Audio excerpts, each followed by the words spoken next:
भरतपुर महानगरपालिकामा भएको स्थानीय तहको निर्वाचनको मतगणनामा विवाद उत्पन्न भएपछि त्यो विवाद टुङ्ग्याउन छानबिन समिति गठन भएको छ। मतगणना स्थलमा नै दलका कार्यकर्ताहरूले मतपत्र च्यातेपछि त्यहाँको मतगणना स्थगित भएको हो।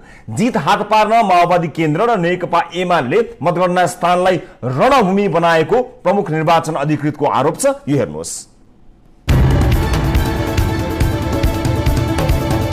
स्थानीय तहको पहिलो चरणको निर्वाचनमा धेरै कारण चासोपूर्वक खेरिएको चितवन स्थित भरतपुर महानगरपालिकाको मतगणना भइरहेकै बेला मतपत्र च्यातिएपछि मतगणना रोकिएको छ। भरतपुर महानगरपालिका वडा नम्बर 19 को मतगणना भइरहेकै बेला मतगणनाकै लागि खटिएका प्रतिनिधिले मतपत्र च्यातेपछि मतगणना रोकिएको हो। जिल्ला प्रहरी कार्यालयले माओवादी केन्द्रका प्रतिनिधिहरूले मतपत्र च्यातेको भन्दै 2 जनालाई नियन्त्रणमा लिएको छ भने यस विषयमा भइरहेको विवादमा प्रहरीमाथि हातपात गरेको भन्दै नेकपा एमालेका एक कार्यकर्तालाई पनि प्रहरीले नियन्त्रणमा लिएको थियो। अहिले पनि मतपत्र च्यातेको विषयमा नेकपा एमाले र नेकपा माओवादीले एकअर्कालाई दोषारोपण गरिरहेका छन्।